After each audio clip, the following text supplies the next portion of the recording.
इस तरह लिखा करें जी। इस साल रेट कितने परसेंट है? 30%। इस साल रेट कब लगता अगर रिसीव होता? रिसीव कब होने? तो फिर अगले साल तो रेट चेंज हो गए, तो हमारे साल खड़े होकर अगर अगले साल का रेट पता चल जाए तो। और यार इतना ज्यादा कोई ज्यादा दही बनाने की जरूरत नहीं, सादे से बात का जवाब दें। अगले साल हमने कमीशन पे टैक्स कितने परसेंट देना है? 0%। और अगले साल हमने डिविडेंड पे टैक्स कितने परसेंट देना है? 10%।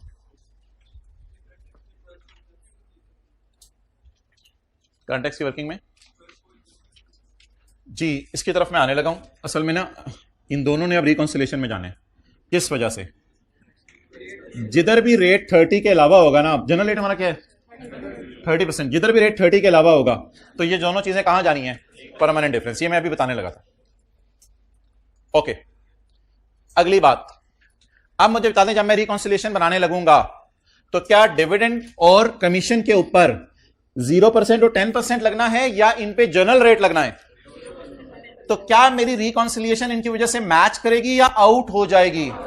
इसका मतलब है इन दोनों को भी मैं पहले से तैयार करके रख लूं, ये भी मेरी रिकॉन्सिलिएशन में क्या करेंगे? हेल्प करेंगे। रिकॉन्सिलिएशन में क्या क्या चीजें आती हैं? डिडक्शन नॉट अलाउड और एग्जेम्प्ट इनकम, ये तो पुरानी चीजें हैं।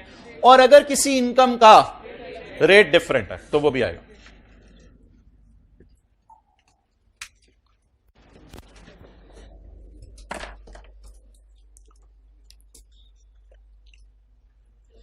एक मिनट, मैंने आप तसल्ली से आखिरी दफा पढ़ने लगा हूं ताकि जिसको कोई कंफ्यूजन है वो भी खत्म हो जाए। Commission is receivable, dividend is receivable. आप एज्यूम करें आपने पेपर में आगे वाला नहीं पढ़ा हुआ, ठीक है, ताकि ये एडजस्टमेंट हमेशा के लिए खत्म हो जाए, बार बार रिवाइज करके जरा क्लियर हो जाता है। अगर ये दोनों रिसीवेबल हैं तो चार लफ्ज आ जाए तो क्या बनाने? T count. टी काउंट बना ले। आगे वाला पढ़े बगैर क्या बना ले? टी काउंट बन गए। अब प्लीज चेहरा ऊपर रखें, टी काउंट बन गए। टैक्स वाले कौन सी अकाउंटिंग फॉलो कर रहे हैं? मैं कह रहा हूं रेट्स के चक्कर में ना पड़े। एडजस्टमेंट देखिए कितनी आसान सी बन गई। अब टैक्स वाले कौन सी अकाउंटिंग फॉलो करें? बोल बोल बोल बोल जल्दी। Cash accounting.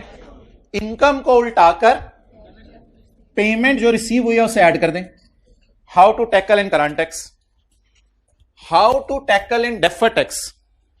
अकाउंटिंग वालों की कैरिंग अमाउंट नजर आएंगी लेकिन टैक्स वालों की कैरिंग अमाउंट नजर नहीं आएंगी। ये आप काम कर गुजरेंगे, बिल फर्ज कर गुजरेंगे, कोई मसला नहीं। आगे चलें, यहां तक तो सारे रिलैक्स हैं। अब वो कह रहे हैं इस साल रेट है 30%, लेकिन अगले साल से एक का रेट 0 हो गया, एक का 10 हो गया।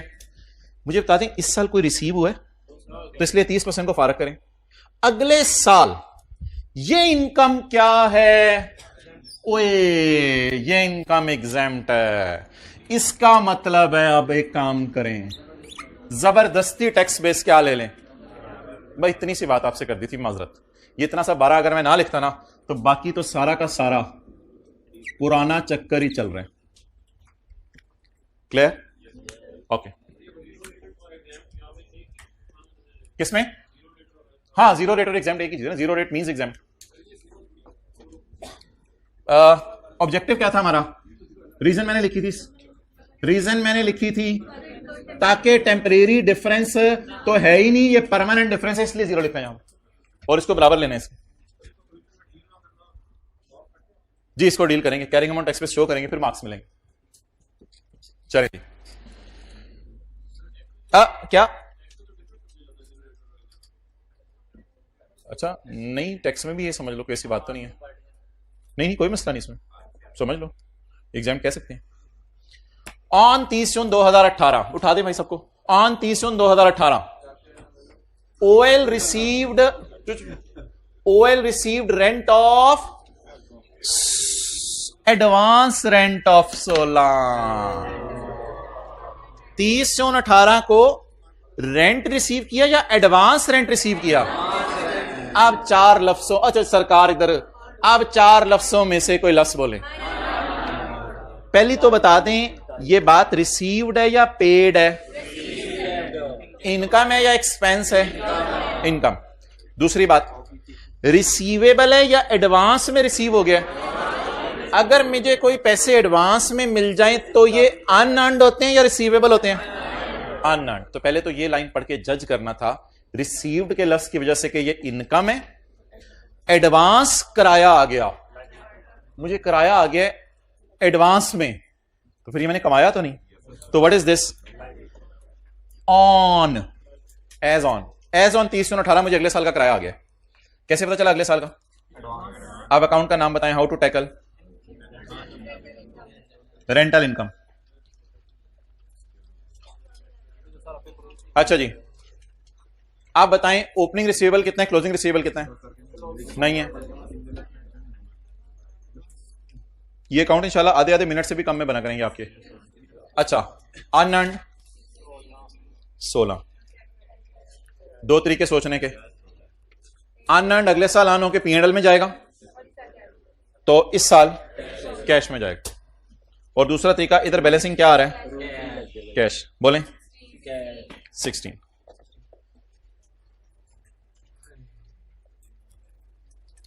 या तो टैक्स वाले कैश अकाउंटिंग फॉलो कर रहे होंगे, या टैक्स वाले एक्रूअल अकाउंटिंग फॉलो कर रहे होंगे, या टैक्स वाले कहेंगे अगले साल से रेंटल इनकम पे टैक्स माफ कर रहे हैं। चढ़ाओ सारे लोग अपनी प्रॉपर्टीज किराए पे, सारे लोग अपनी प्रॉपर्टीज किराए पे चढ़ाओ ऊपर वाला पोर्शन, हम सारी की सारी इनकम्स आपकी माफ कर रहे हैं। 3 सिनेरियोज है। आप देखते हैं पर्दा हटा के क्या सिनेरियो बना। Rental income is taxable on receipt base. Tax वाले कौन सी सिनेरियो फॉलो करें? How to tackle, prepare T account, tackled. Income उल्टाकर रिसीट ऐड कर दें। इनकम उल्टाकर, इनकम उल्टाएं। कौन सी इनकम? Rental income. उल्टाने की जरूरत नहीं, ऐड क्या करें? जी बोलें। इनकम उल्टाकर रिसीट ऐड कर दी। How to tackle in defer tax? Unearned rental, ये लायबिलिटी होती है। Carrying amount will appear, however tax वालों की नजर में ये 4 अकाउंट एग्जिस्ट नहीं करते, तो tax base will be 0। So very good revision of all this. Carrying amount will appear and tax base will be, क्योंकि अकाउंटिंग कौन सी फॉलो हो रही थी? Cash accounting. नहीं, रेंटल इनकम नहीं लिख सकते, लाइबिलिटी अकाउंट है ना ये। अनअर्न्ड रेंटल इनकम लिख दो। इधर सारे नाम एसेट लाइबिलिटी टाइप लिखने हैं।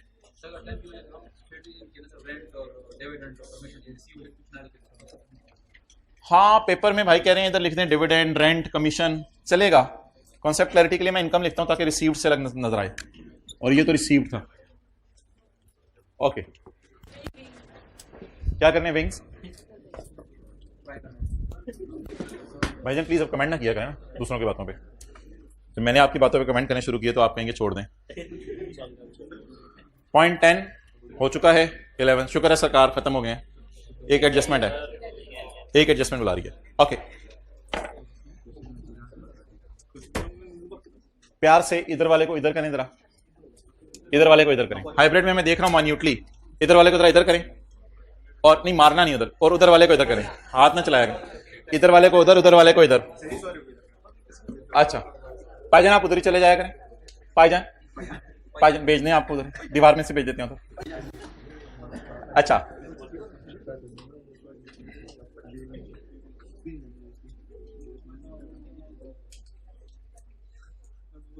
अच्छा चलें यार सारी बातें छोड़ें, मुझे ये बताएं, ये सवाल में आधे मार्क्स आ जाने थे आपके? आधे, कोई ना कोई करंट टैक्स में चीजें ज्यादा आ जाने थे, ये बहुत ज्यादा तैयारी शुरू कर दी आप लोगों ने। अच्छा, जो लोग साथ साथ पढ़े थे और उनको एडजस्टमेंट मेरे पढ़ाते हुए समझ आ गई या पढ़ाने से पहले पढ़ के समझ आ गई और साथ साथ पढ़े थे, वो जरा हजरात हाथ खड़ा करें ताकि पता चल जाए साथ साथ पढ़े उनको चीजें समझ आ रही थी। वेल डन, गुड, उस क्लास में भी वेल डन। अच्छा मुझे ये बताएं, प्रोविजन फॉर वारंटी अकाउंट कुछ इस किस्म का बनेगा। पुत्र गल्ला मेनू भी करनी आती है ना, मैं फिर बोला तू चुप कर जाए ननकाना भाई, इधर देखे ना। आई रियली अप्रिशिएट यू, आप इतनी दूर से कुर्बानी करके आए हैं, but I will beat you. अच्छा, यकम जुलाई 17 को, हाँ ननकाना ये तकरीबन आधे घंटे के ड्राइव पे है। यकम जुलाई 2017, 40 मिनट्स की ड्राइव पे। यकम जुलाई 17 को, नहीं मैं अपने सवाल का डेटा नहीं ले रहा। आपकी एक दुकान है, आप साल के शुरू में लाइबल फील कर रहे थे कि मैंने जो पिछले साल मोबाइल बेचे हैं, इनको जरा इधर मुतवज्जे कर दें जी, शुक्रिया। आपकी एक दुकान है, बड़ी इंपॉर्टेंट एडजस्टमेंट है, आप साल के एंड पे अंदाजा लगा रहे थे कि जो पिछले साल मोबाइल बेचे हैं ना, वो अब मैंने 100 रुपए के सही करके देने हैं, वो मैंने 100 रुपए के सही करके देने हैं, और उसमें से 103 रुपए के लोग सही कराने आ गए। इस साल आपने सेल नहीं की, 103 रुपए के लोग मोबाइल सही कराने आ गए, अंदाजा ही था ना। तो आप इंशाल्लाह जिस वक्त आप क्लोज करेंगे अपना अकाउंट तो कहेंगे यार 3 रुपए का मेरा खर्चा हो गया, 3 रुपए का मेरा क्या हो गया, खर्चा हो गया। अंदाजा क्या लगाया था आपको पता है? प्रोविजन ऑफ ग्रेच्युटी अकाउंट में ये चीजें आती हैं। तो मैंने अंदाजा क्या लगाया था, कितने लोग मोबाइल सही कराने आएंगे? 100। फर्ज करें 103 आ गए और मैंने बिजनेस अपना बंद कर दिया बस, और अब अल्लाह का शुक्र है अब आने भी कोई नहीं, जिन्होंने आना था वो आ गए, मैंने बिजनेस बंद कर दिया। 3 रुपए को क्या करूं, खर्चे में डालूं। कितना खर्चा हो गया? अंदाजा लगाया था 100, आए कितने? 3 रुपए का और खर्चा बुक कर लूंगा। यही पैटर्न है प्रोविजन फॉर ग्रेच्युटी के अकाउंट का। अच्छा, अब मुझे बताएं, लेकिन रनिंग बिजनेस में तो काफी सारी चीजें हो रही होती हैं। मैंने अंदाजा लगाया था 100 आएंगे, इस साल मैंने सेल की 500 रुपए की। मेरा अंदाजा है पास्ट एक्सपीरियंस की बेस पर 5% लोग सही कराने आ जाते हैं। ये इस साल की सेल बोल रहा हूं, इस साल की सेल बोल रहा हूं, और मेरा अंदाजा है सेल के में जब चीजें करता हूं ना तो 5% लोग आते ही आते हैं। अंदाजा बताएं साल की वजह से 25। अब सही कराने आए मेरे पास 73। ये कौन से वाले आए होंगे? कुछ जरूरी नहीं, कई दफा मेरे साथ तो ऐसा होता है घर लेके जाने से पहली चीज खराब हो जाती है रास्ते में, तो मैं तो फिर उधर से रिवर्स यूटर्न लेके वापस आ जाता हूँ। यूटर्न तो लेने की आदत पड़ गई है हमें, तो यूटर्न लेके वापस आ जाते हैं। तो मेरा नहीं ख्याल जरूरी है कि चीज जो है वो लेने के 6 महीने 8 महीने साल 1.5 साल बाद ही खराब हो। कई चीजें महसूस करें लेते ही खराब हो जाती हैं। तो ये तो ऐसे बोंगी ना मारे के पुरानों में से आए। ये तो आपने क्रेडिटर अकाउंट की भी जान ले लिया, क्रेडिटर अकाउंट की जान ले लिया आप लोगों ने। क्रेडिटर 100 रुपए के, परचेज 25 रुपए के, 73। नहीं, वो 100 वालों को पे किया है। हो सकता है किसी से अभी टायर खरीदे हो, वो आ गया हो यार मैं मरने वाला हूं, मुझे पैसे दो इलाज कराने। It is not necessary.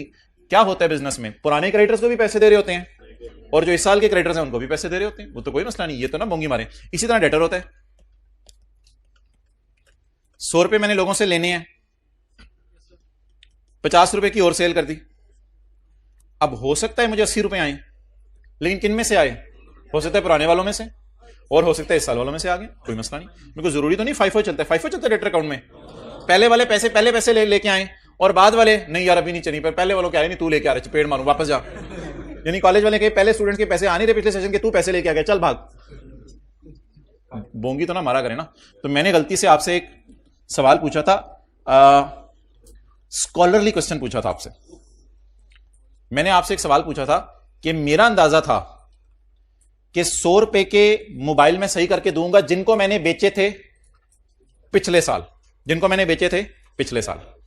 इस साल खर्च ग्रेच्युटी अकाउंट में भी एक्सपेंस इधर ही आता है। इस साल मैंने सेल किए 500 के मोबाइल। मेरा ख्याल है कि 5% लोग इसमें से भी आएंगे। बोलें 25। 73 आए सिर्फ, बाकी फिर कभी आ जाएंगे। बोलें 52। और करंट टैक्स में इसको उल्टा देंगे और ग्रेच्युटी की तरह, और इसको माइनस कर देंगे। Allowed on payment basis, carrying amount will appear, tax base will be 0। Clear? अब बिल्कुल इस तरह का सवाल था और आसान सा सवाल था। इस तरह का अकाउंट होता ना 2 मिनट में इंशाल्लाह 1 बजे से पहले हमने फारा कर देना था। लेकिन सवाल के अंदर उसने एक छोटा सा कॉन्सेप्ट डाला है। वो उसने मजे का कॉन्सेप्ट डाला है। उसने कहा है कि जिनको साल के शुरू में हमने मोबाइल बेचने का वादा किया था, सॉरी मोबाइल सही करके देने का वादा किया था, हमारे साल के एंड पे उनका वारंटी पीरियड एक्सपायर हो गया। जिनको हमने साल के शुरू में मोबाइल सही करने का वादा किया था, हमारे साल के एंड पर उनका वारंटी पीरियड क्या हो गया है? एक्सपायर हो गया। तो ये एक छोटी सी चीज उसने डाली है, इसको इंशाल्लाह समझने की कोशिश करते हैं। चलें जी, सबसे पहले हम ओपन करते हैं प्रोविजन फॉर वारंटी को। Brought down expense payment carry down. 1 जुलाई 17 ब्रॉट डाउन ढूंढें। 1 जुलाई 17 ब्रॉट डाउन। ओहो, ये तो पिछले साल का कैरी डाउन है। इस साल का क्या बन जाएगा? Brought down. खत्म होगी बात। तो ये पिछले साल का कैरी डाउन है, हमारे साल का क्या बन जाएगा? Brought down. तो सवाल ने ब्रॉट डाउन नहीं दिया था, हम पूरे मलंगे हमने निकाल लिया। ये जो मलंग सही काम भी करता है। तो ब्रॉट डाउन कितना आ गया? 49. OL sell goods with only a, मैं पढ़ देता हूं, 1 year warranty. OL sells goods with a 1 year warranty. और ये अंदाजा लगाया, और सबर सरकार, नोट करने का टाइम दिया जाएगा. सरकार भाईजान तुहाडी मेहरबानी, पता नहीं कितने हो तुसी. OL sells goods with a 1 year warranty. और ये हमारा अंदाजा है कि वारंटी एक्सपेंस, ये warranty expense please are 2% of सालाना सेल. वारंटी एक्सपेंस है 2% ऑफ सेल. सेल की भी 2% चीजें सही होने के लिए आ जाती हैं. सेल की भी 90% चीजें सही करने के लिए आ जाए, फिर तो हम बेहतर है मरुंडे बेचें, ये चीजें मोबाइल बेचना बंद करें. तो सेल की भी 2% वापस आती हैं, या सेल की भी 98% वापस आती हैं? 2% वापस आ जाती हैं. It is estimated at warranty expense 2% of annual cell.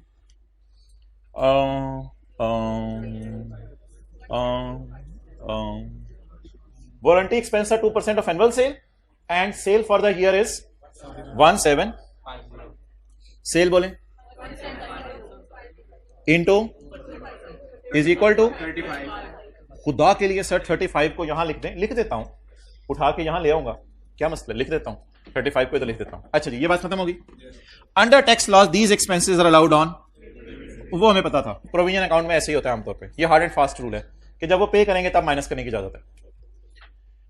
Actual payments during the year are 54 million. Actual payments during the year are 54 million.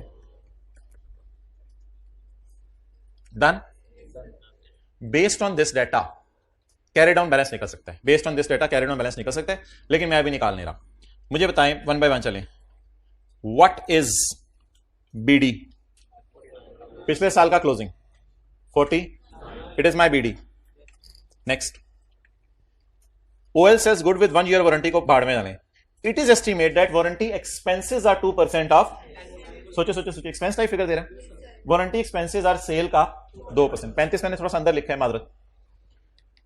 Actual payments during the year were 54, और कैरी डाउन निकलेगा. 12 बार ये account बन जाना था. अब एक line इसने डाली है, उसको आपने गौर से समझना है. सुबह क्रेडिटर अकाउंट एक मैंने बनाया था, सुबह क्रेडिटर अकाउंट. 100 रुपए वाले ने 90 रुपए, 100 रुपए वाले को 90 रुपए दे के हमने बाकी माफ करा लिए थे. वो अकाउंट जहन में रखना है. और अगर इस एडजस्टमेंट को आप लोगों ने बता दिया तो मैं इधर बैठे बैठे आपको शाबाश दूंगा. पेमेंट्स कितने की? इसमें से 38 की पेमेंट हुई है. पिछले साल के जो मोबाइल सही हुए हैं वो हमने 38 के सही करके दिए हैं. पिछले साल के मोबाइल कितने सही करके दिए हैं? 38 के. तो इस साल के कितने सही करके दिए हैं ना बताएं, मुझे नहीं चाहिए अभी. इस साल के कितने सही करके दिए हैं मुझे ना बताएं. अच्छा जी, यहां पे रुक कर किसी दो फिगर्स को कंपेयर करें. हाइब्रिड वाले, फिजिकल वाले हाथ हजरात खड़ा करें. 49 और 38 जिन्होंने बोला है, इन दोनों को कंपेयर करना है. बातें ना करें ना थर्ड रो, बात रहती हुई. ये हाइब्रिड थर्ड रो जरा इधर देख ले. अच्छा, अब मुझे बता दें, मैंने पिछले साल वाले कितने सही करके देने थे? उसमें से कितने आ गए? अब ये पिछले साल वाले अगर इस साल 38 आए तो पूरा साल गुजर गया है. पिछले साल वालों को जिन्हें वादा किया था, पिछले साल जिनसे वादा किया था 49 का, इनको पिछले साल बेचा होगा. मेरे ख्याल से इनके पास सिर्फ हमारा साल था आने के लिए. ये लाइन मुझे कहां से पता चल रही है? OL sells goods with a, पिछले साल वालों से वादा 49, इस साल वालों से वादा 35. पिछले साल वालों में से कितने आए? कितने नहीं आ सकते? 11 नहीं आ सकते. फील करें खुशी या गम? गम. 49 के मोबाइल सही कराने आना था लोगों ने, उसमें से 38 आ गए. कितने नहीं आए? 11 को इनकम में डाल देना चाहिए, क्योंकि जब वो अगले साल आएंगे ये 49 वाले, हम कहेंगे सरकार दरवाजा बंद, चल नस. तुझे तो 30 जून 17 के साल में मोबाइल बेचे थे, तेरी वारंटी एक्सपायर हो गई है. वो कार्ड देख के कहेगा बानो पहले पढ़ लेना सी कार्ड. बानो कहेगा तीनों शादी से कार्ड दिलवा को नजर नहीं आता. तेरे दिमाग से भी वही नहीं निकला शादी का कार्ड मारा. तो अब मुझे बताएं, सरकार तेरा शादी का कार्ड वेख रहे हो तुसी यानी पेड़ा मार के रखा करो सारे इधर अटेंटिव हों guys we were doing professional studies so I was saying that the वादा was 49 but my honour was 38। अच्छा अगर ये लाइन ना लिखी होती ना we sell goods with 1 year warranty तो फिर तो कोई मसला ही नहीं था, फिर तो आपने इन चक्रों में पढ़ना ही नहीं था, कैरेट ऑन बार बार निकाल के खत्म कर देता था, फिर तो पता नहीं 5-5 साल की वारंटी है या कितनी वारंटीज हैं, फिर तो ये टेंशन ही नहीं। वादा कितना किया था 49 का, आए कितने कितने नहीं आ सकते। दो तरीके हैं पोस्ट करने के, एक तरीका है पोस्ट करने का इनकम में बुक करें, वो मुझे इसलिए पसंद नहीं कि उससे करंट टैक्स की वर्किंग में आपको कोई और नई चीज डालनी पड़ेगी, इसलिए मैं उसे पसंद नहीं करूंगा। इनकम में बुक ना करें, खर्चे में नट कर लें। खर्चा हो गया 35 ये इस साल वाला, और पिछले साल वालों की खुशी 11।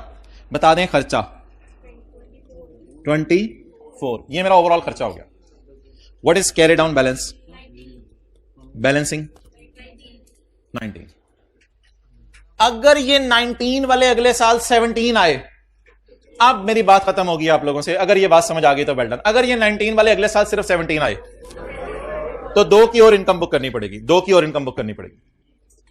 अब मैं पास के तजर्बे की बुनियाद पे कह रहा हूं, अगर ये एडजस्टमेंट मैं आपको रिवाइज कराऊं तो टाइम लग जाएगा।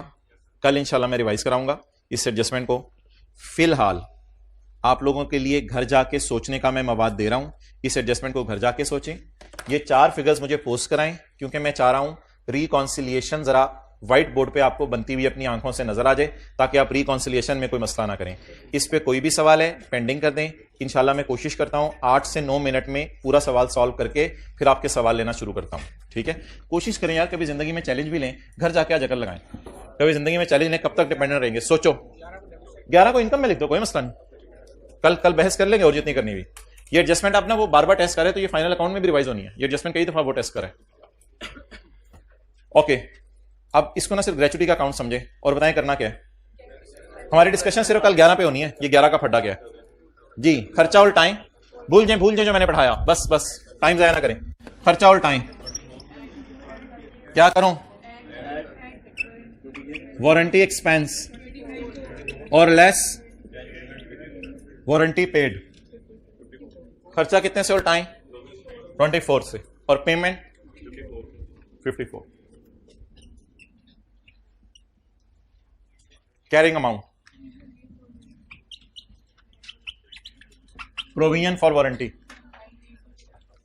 Carrying amount, tax base 0।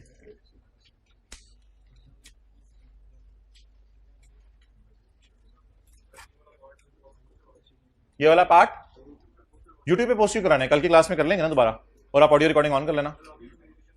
हाँ, ऑडियो रिकॉर्डिंग ऑन कर लेना। एक ग्रुप बना लो, लेकिन हो उसमें आप ही, उसमें ऑडियो रिकॉर्डिंग कर लेना। क्या तो कर लेंगे ना भाई, कर लेंगे, कल कर लेंगे, कल तल लेंगे इसको। अच्छा जी, लेकिन एक काम जरूर करें, जो अभी हमने प्रोविजन फॉर वारंटी पढ़ा उसको निकाल के सवाल का बेसिक स्ट्रक्चर देख लें। 543, कोई पिछले साल का लॉस तो माइनस नहीं करना, नहीं, बस टैक्स निकाल दें।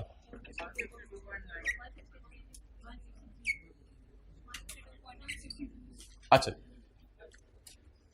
अनलकीली सवाल में लिखा हुआ है कि डिफरेंस और टैक्स यानी हर एक का अलग अलग निकालना है, तो इसलिए वो निकालना भी हमें अलग अलग ही पढ़ना था, क्योंकि 0 और 10% वाली चीजें भी हैं। डिफरेंस डिविडेंड के ऊपर सेपरेट रेट, डिविडेंड के ऊपर सेपरेट रेट तब लगेगा जब इस साल रिसीव हो। इस साल रिसीव हुआ है जो लगाऊं। कल मैं आपको एक सवाल कराऊंगा, ये सवाल बड़ा जेन्युइन है, बच्चों के जहन में आता है। सर कभी कभी आप करंट टैक्स में डिविडेंड पे रेट लगाते थे, सर आज आपने डेफर्ड टैक्स पे डिविडेंड पे रेट लगाया है, आप चाहते क्या है, ये मैं कल बताऊंगा। प्लीज खुदा के लिए, अगर आपने करंट टैक्स पे भी रेट लगा दिया तो फिर डेफर करके रेट लगाने का क्या फायदा है। करंट टैक्स में इस साल नहीं रेट लगा सकते, तब लगाते जब इस साल मिलता। ये बड़ा जेन्युइन सवाल है, इसके लिए कल एक सवाल तैयार करके रखा हुआ है, बच्चों के जहन में जरूर आता है। कभी आप करंट टैक्स में डिविडेंड पे रेट लगा रहे होते हैं, कभी आप डेफर्ड टैक्स पे लगा रहे होते हैं। सुन लें इसका हल भी, जब रिसीवेबल होता है तब डेफर्ड में ले जाता हूं मैं इसको, और जब कभी रिसीव होता है तो रिसीवेबल है चलें छोड़े परे, कल बात करते हैं इसकी। कल एक सवाल कराने हैं आपको इस कॉन्सेप्ट के बारे में कि डिविडेंड को कहां कहां लेके जाना है। क्लोज करें। Carrying amount is greater than TTD.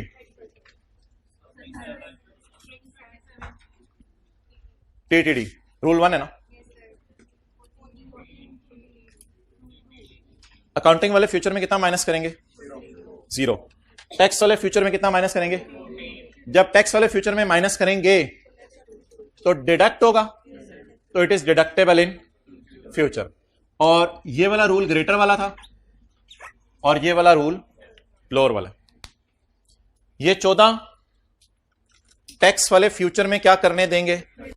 बल जल्दी बताएं। माइनस करने देंगे, तो इट इज डिडक्टेबल इन, सवाल में लिखा हुआ था it is deductible over 5 years। और वैसे भी यार रूल भी लगा सकते हैं एसेट वाला, लेस देन वाला जी। Deductible okay. पेबल्स के रूल सोचें ग्रेटर वाले। आपको याद है ये पेबल जब पे होगा तब डिडक्ट हो जाएगा, पेबल पे होगा तो डिडक्ट हो जाएगा। रूल भी लगा के देख लें, it is deductible in future. Next, unearned rental income. कौन सी अनअर्न्ड? ये क्या है? लायबिलिटी। अगर लायबिलिटी में ग्रेटर का साइन आ जाए तो किसी को याद है क्या करते हैं? ये भी लायबिलिटी है, ये भी लायबिलिटी है। लायबिलिटी में ग्रेटर का साइन आ जाए तो रूल नंबर 3, रूल नंबर 3 बताएं जी। डिडक्टेबल और इसका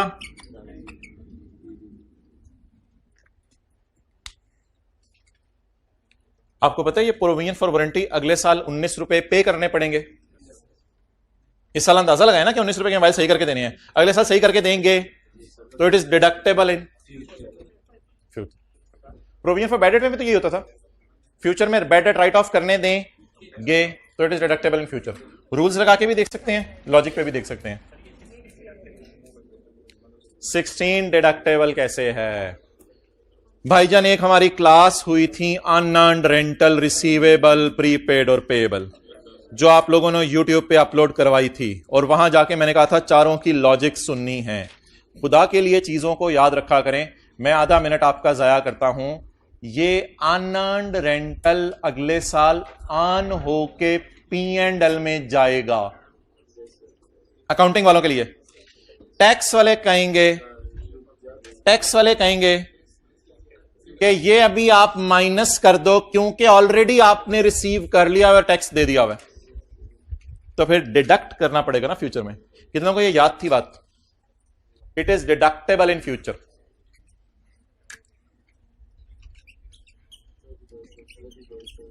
साथ वाले ने ये तो नहीं कहा बरकत के लिए हाथ खड़ा किया आपने? आखिरी दोनों 30% डन। अब मेरे पास टाइम नहीं है, किसी बच्चे ने अगर ये DTL DTA वगैरह सब कुछ कर लिया हुआ है तो 5.6 DTL।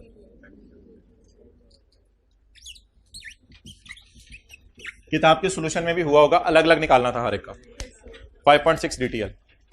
अब टी काउंट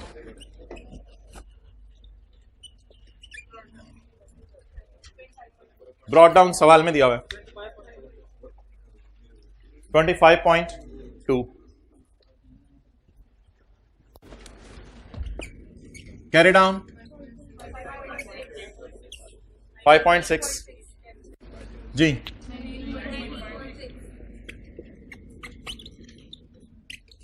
$19.6। खर्चा या खर्चा उलट रहे? खर्चा उलट रहे। अब मैं नोट बना रहा हूं लेकिन इतने खूबसूरत फॉर्मेट में नहीं, बस ऐसे ही गुजारा चलाने के लिए। 7.1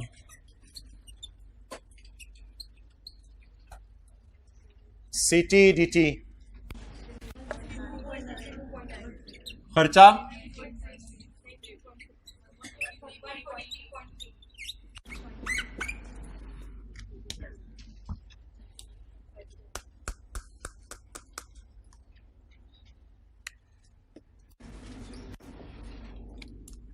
रिकॉम पीबीटी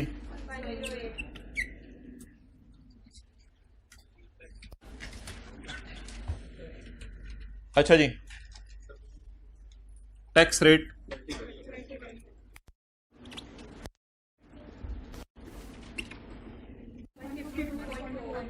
152.4। सारी इनकम्स पे कितना रेट लगा दिया? 30% लगा दिया। अच्छा जी, अब वन बाय वन लेके चलें। कोई चीज ढूंढें जो टैक्स वाले कभी माइनस नहीं करने देंगे। डोनेशन।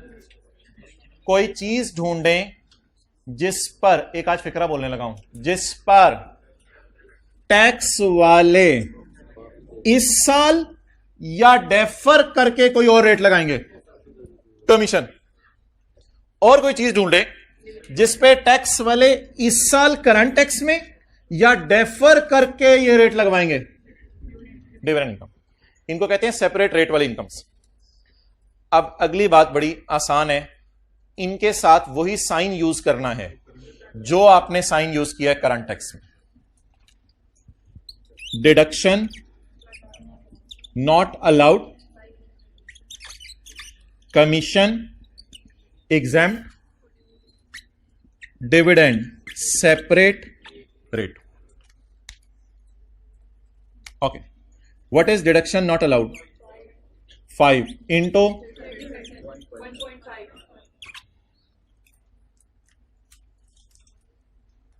कमीशन इनकम पर कितना रेट लगना है, कमीशन पर कितना टैक्स देना है, 0। हमने कितना गलती से कैलकुलेट कर दिया? 30। इसमें तो सारों को छोड़ा हुआ है। हमने कितना गलती से कैलकुलेट कर दिया, कितना ज्यादा कैलकुलेट कर दिया?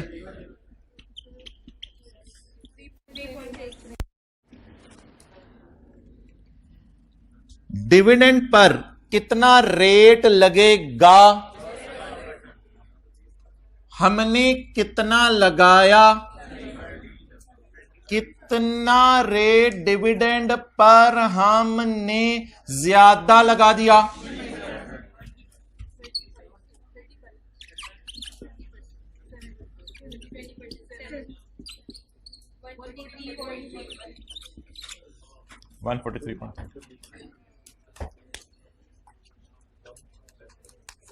जी,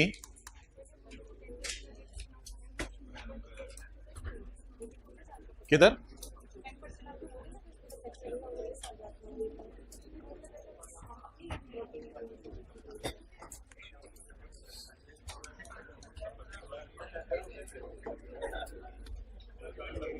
भाईजान बैठो बैठो।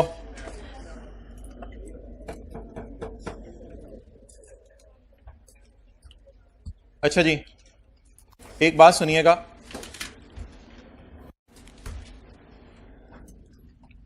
क्या आप एग्री कर रहे हैं कि इधर देखें,